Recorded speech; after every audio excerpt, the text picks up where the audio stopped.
Prime Minister Mark Carney announced a suite of affordability measures this morning, steps he says will help Canadian families struggling with the rising cost of living. Some of those measures include a boost to the GST rebate for families and individuals over the next 5 years, $500 million to food suppliers to combat rising food prices, and $20 million to ease pressure on food banks. Finance and National Revenue Minister François-Philippe Champagne joins me now. Hello there, Minister. Thank you for making the time. Pleasure to be with you. Momentous day for Canadians. Well, let's talk a little bit about this because it wasn't that long ago that the momentous day was you unveiling your budget, and these measures weren't in it. This is billions of dollars worth of spending. What changed in the past couple of months that this is now necessary?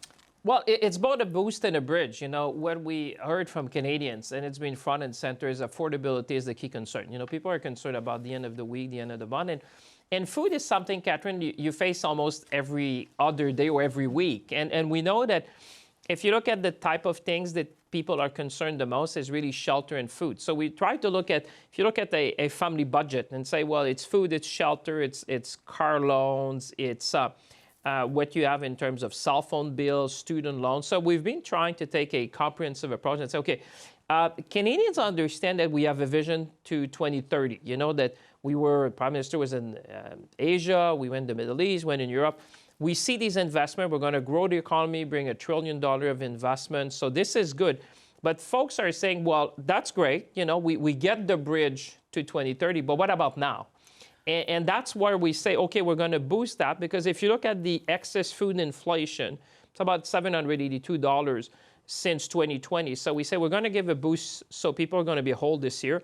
And then we're going to increase by 25% on a going forward basis. So that's kind of, by the time, you know, we get there, the economy will have grown. We're the second fastest growing economy in the G7. And this is going to help people. But what they needed is a boost now. But they have needed a boost. I mean, the grocery affordability has been a problem for years and years and years. And again, this wasn't in your budget. So you heard me ask it in the introduction. Is this about buttering up voters with the possibility of going to the polls? There's a number of structural issues. Trust me, you never offer, you know, money to Canadians thinking this has any impact on the polls. I've been in politics long enough to know that. But what you need to do is to be where people are. People are saying it's difficult now. They need the boost now. That's what we have responded. And we're looking also at structural issue, and I'm glad you mentioned that. Everyone focused on the boost, which is great, but we're looking at a national food strategy. We're looking at immediate expensing for greenhouses, for example. Having more food package and processing in Canada, because there are structural issues. I'll give you an example. When we start to do a deep dive on that, you realize that about 30% of fresh produce is imported from abroad. During the winter, it goes to about 80%. So then you're subject to the fluctuation of the Canadian currency. You're subject to global events, global weather events. So if we grow more, have more food security in the country, I think we all win. We want to be more resilient, produce more in Canada, address the structural issue. I spoke to farmers across the nation. They said, do these kind of things. This is going to help to structurally address the issue. But for the now, so I take your point about all that, but for the now, you know the Conservatives are out there saying there are different ways you could have addressed this issue. They don't like the clean fuel standard. There are things that you could have done that would actually affect the price at the checkout, whereas in this case, you're helping about 12 million people, according to government estimates, by just putting more money in their bank accounts. The Prime Minister said during the election, judge me on grocery prices. Given how stubborn they've been, given that this measure won't change grocery prices, the rebate, the benefit specifically, are grocery prices really how you want people to judge your government? Well, I'd say you leave more money in the pocket of Canadians. That's the best way to start. You know, the best way you can do is to leave more money in their pocket. So they would say get rid of the clean fuel standard. Well, I would say, you know, you need to adjust with the GST because that is felt by low-income Canadians. Just look at the economists today. They say this is meaningful for low-income Canadians. This is the best way you can address, you know, the food inflation we've seen and really tackle, you know, if you look at the graph, I presented that to colleagues, you really look that there's been a spike in inflation during the period of 2020. And this has carried through the time. So what we said, the Prime Minister and I said, how can we try to adjust for that, like the boost? That's the 50% increase this year, and then the 25% going on. It's really for families, and it's meaningful. This year is going to be $1,890 for a family with 2 kids. I mean, this is real money for people. And then you're saying by the time we help people for the next few years, We will have grown the economy. We'll have more GDP per capita. And people are with us. They understand our vision 2030, where we're going to have these investments coming in the country. But at the same time, you need to do something now. And also what I like very much is the structural part. And you heard Food Banks Canada saying this is, what we're giving on the structural issues that have made the price of food in Canada higher than elsewhere. Is a good measure. I would say on the other end, though, what you see in Canada, by the way, Canada is no different than all the other G7 countries. I sit at the G7 table. Everyone feels the same. I want to talk about another G7 country. Yes, I bet you can guess which one. I guess I may know who you want to talk about. Because as finance minister, I know you're not the foreign affairs minister, but as finance minister, 100% tariffs on Canadian goods into the U.S. Obviously, that would shake our economy dramatically. We heard Dominic LeBlanc saying he's talked to counterparts. Yeah, we're not there. I texted this is what I want to. We talk all the time. I texted him. I said we're not there. We've never been pursuing, and we're not pursuing a free trade agreement with China. What we're doing, like all the other G7 countries, we try to find a path forward of engagement with eyes wide open. But are Canada we in the clear with the different. tariff, is my question, I am Minister. very they understand that. We're no different. I said we're no different than any other G7 countries. Look at our friends in Europe. They all have found a path forward of engagement with China with eyes wide open. We're no different. But Trump perhaps has a little bit more reason to kick Canada around with CUSMA negotiations. That's why we went very clearly. Minister LeBlanc did that. I certainly did my part to reach out and say, let's be very clear. We're talking about tariffs with guardrail, with reviews, with eyes wide open to rebuild that relationship in a way. But being very mindful of Canadian interests, Canadian workers' interests, Canadian industry's interests. So, one thing we've learned, and I've been in this quite a bit. I was foreign minister during President Trump's first presidency, is that you learn not to comment on everything. You've seen a lot of things moving on. I would say the speed, scope, and scale of change, folks who are watching understand that it's geopolitics, geoeconomics, it's technology, it's supply chain. So we're very steady. We know what we're doing. We know when to reach out. We know when to comment. We know when to push back. Like I did, for example, about the comments with our armed forces. That was very clear. You cannot rewrite history.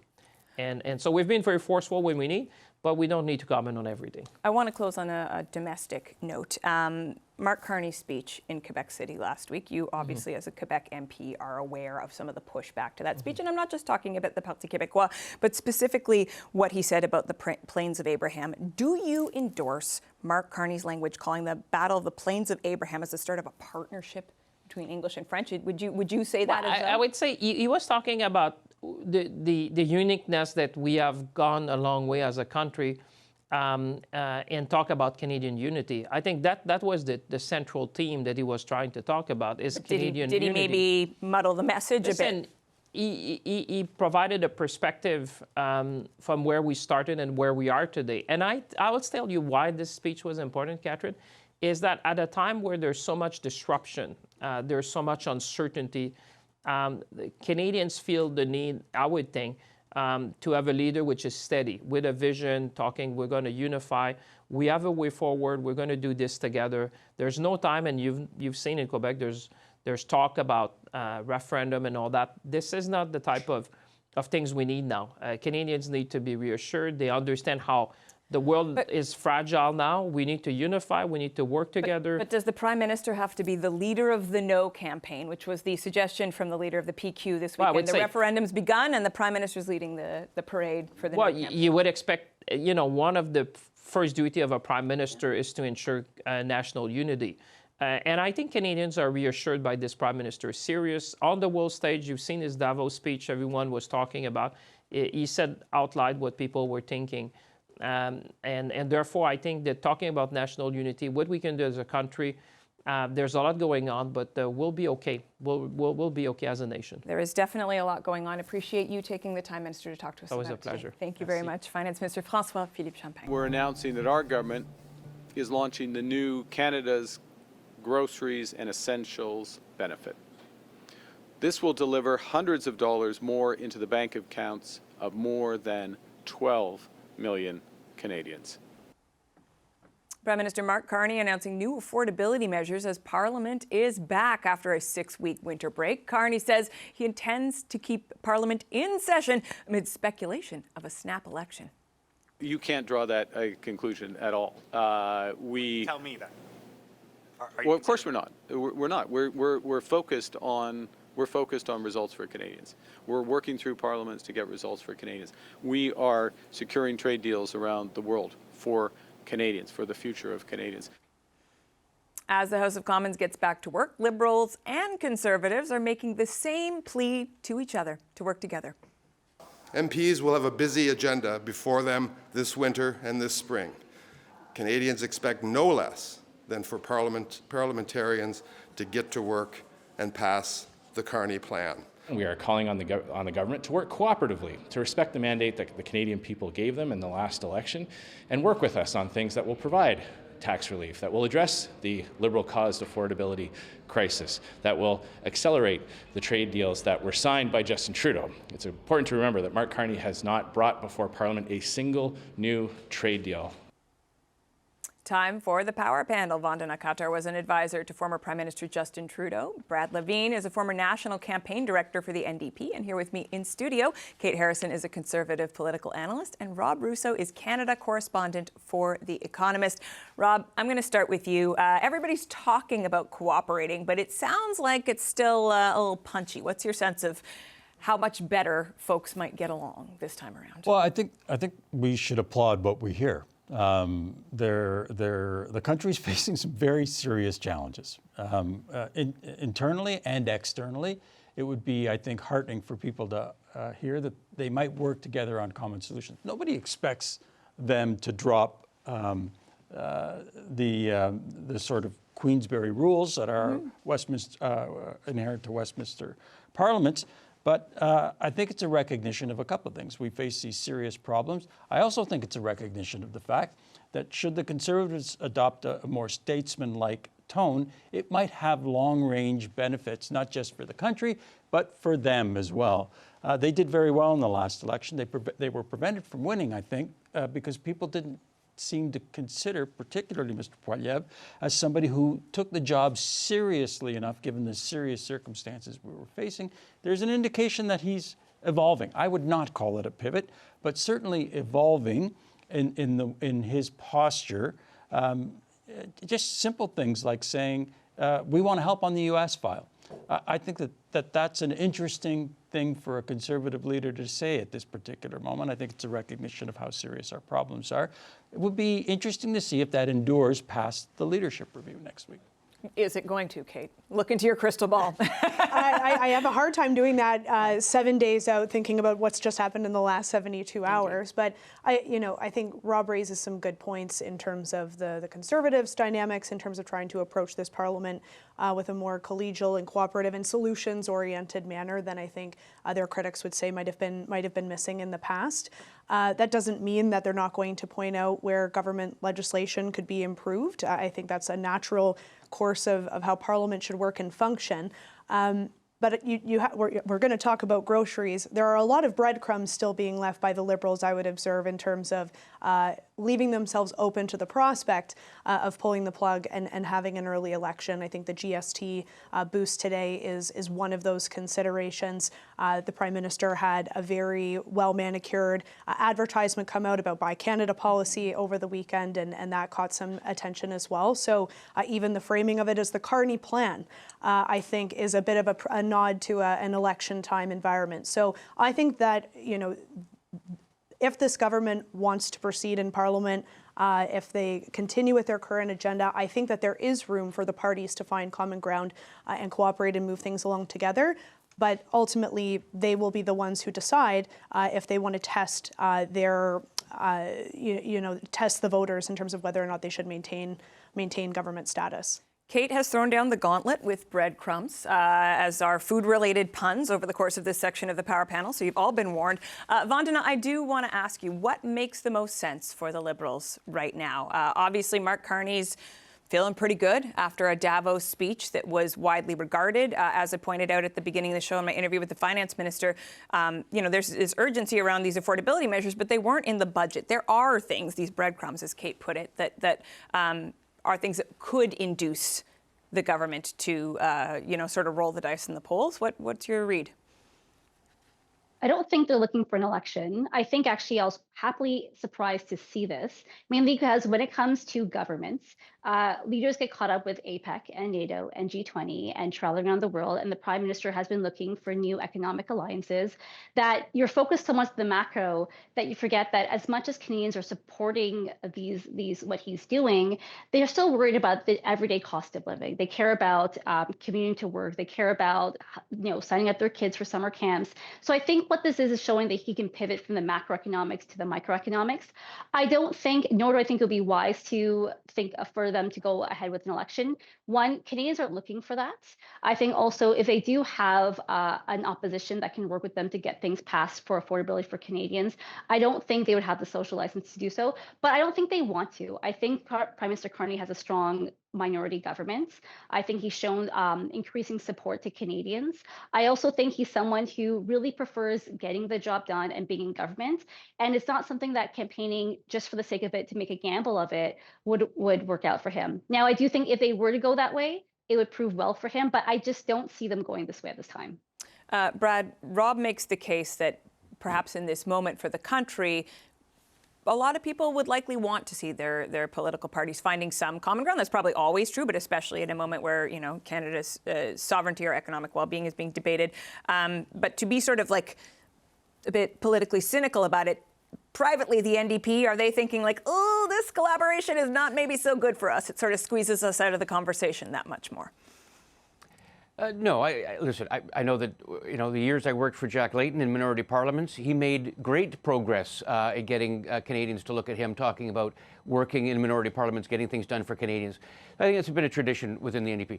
What I'm struck in the last 48 hours is the tone change from Poilievre, because I think New Democrats have got a track record of working in minority parliaments to get things done. Go back to 2005 and in the years since then. But let's take a look at what Poilievre did on the weekend. He sent a letter to the Liberals saying, we'd like to work with you. And I think a lot of Canadians are going, who's this guy? And why is he doing this at this stage?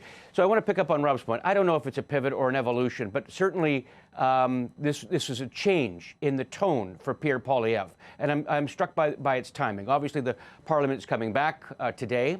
But we also have to understand that he has the leadership, a vote coming up this weekend in Calgary. I'm not predicting that he should have any trouble in securing a mandate for that. But one of the other things that we've been talking about throughout the month of January, and where we left off in mid-December since the House rose, was the potential for floor crossers going from the Conservatives to the Carney government. And I'm wondering, what proportion of Poilievre's tone change is part of that? Maybe keeping his caucus whole, because he might have heard over the last 6 weeks, and he certainly heard it from Mr. d'Entremont, who left the Conservatives after many years to the Liberals by saying he'd rather work in a more collaborative way. I haven't heard too much from the other fellow who left the Conservatives and went to the Liberals shortly thereafter.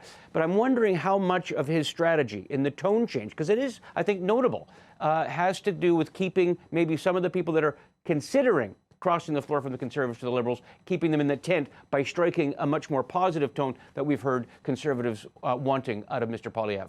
Rob, there's the question of why Mr. Poilievre might need this, and Brad's just made a case. But I also find the question of what Mark Carney believes he needs to be an interesting one. I mean, I think he's somebody who is very much focused on bringing investment into Canada, striking these international trade deals. And I think he was asked today, actually, by one of the journalists, the extent to which Parliament is really a priority. Now, I don't think any of us expected him to turn around and say, who cares? He made a case for the importance of it. But in terms of Mark Carney getting done what he truly wants to do, how much does he need a more cooperative spirit from the Conservatives?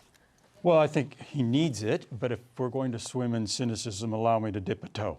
I think another reason, perhaps, why Mr. Poilievre is evolving this way is because he doesn't want to hand the Prime Minister a club to say Parliament isn't working and it's time for me to go to the people, because this is too serious a time for political games, and I need the kind of mandate that will allow me to take the action that's needed to be taken.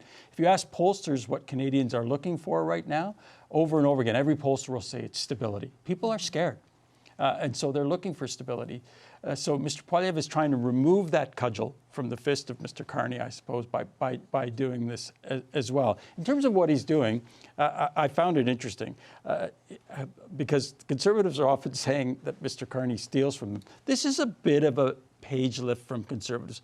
You go after the GST like this. It's a consumption tax. You talk to a couple of economists. I did talk to an economist today that said, okay, it's a good thing, but if you really want to help people, you reduce income taxes. There's not a lot of GST on groceries. It's on all the bad stuff that I like ice cream, right? But there are some other interesting things there, like the toughening, giving more teeth to the Competition Bureau. I think that's really interesting, particularly in the wake of sort of the collusion accusations that proved to be right on the price of bread, where a lot of these grocery chains got together and artificially pumped up the price of bread. I think that's interesting. Keeping the school food programs going, a sign of how things are badly things are going. $20 million for food bank. Again, things are grim out there, and you can't deny when you see the price of beef going up 17%, when you see the price of coffee going up 30%. There is some real pain out there. I'm not sure that this isn't a political way of doing it rather than the most efficient economic way of doing it. Kate, Rob makes the point about like sort of taking away a cudgel from the Liberals and saying, hey, look, I'm trying to make things work. But the other piece of this puzzle, I think, for the Conservatives is the fact that, frankly, politically, Donald Trump kind of hoops Pierre Poilievre sometimes, right? It is hard for him to get into the conversation when the whole conversation is about what the U.S. president has done and how Canada's government is going to respond. So is this not also about trying to clear a little bit of space in there? Yeah, I think that there is an opportunity for the Conservatives to zero in on domestic issues, which largely they have, and they did in the last election campaign. But I think if they are seen to be working constructively with the government to help make people's lives a little bit easier, that opens it up an opportunity for them to draw some contrast when we are likely to see over the coming months the Prime Minister spend very little time in Canada, spend very little time in Parliament. There's actually, I think, a window here for Pierre Poilievre to really own the domestic policy space. Part of it is affordability. I think it's also immigration. I think it's also criminal justice. And so those are areas of strength for the Conservatives. And I think, it's wise of them to want to work with the government on, again, a measure that will make life better. We can debate about, kind of the politics of it and whether or not this is a Band-Aid versus a long-term solution. And I tend to think it's more of the former. But the Conservatives, I think, are smartly going to wedge the government on affordability, because this really is the first time, in my estimation, Catherine, we've seen an attempt at an affordability message from this government since coming to office. Vandana, we just have about a minute left on this topic, but I wonder how much the Liberals need to worry about that effort to wedge on affordability. I think as long as they're on the office and they're understanding that this is a key issue, what the Conservatives are good at is continuing to raise this as an issue. And I think if the Prime Minister does the same thing, raise it and show what he is doing to help with affordability, to help with day-to-day living for people, and connect it also to how he's working to conduct Canada and make it better for Canada as he builds new economic alliances and puts Canada on a new path to build on their own turf. I think they'll be fine, but I think it is important for them to communicate that over and over again so Canadians hear it.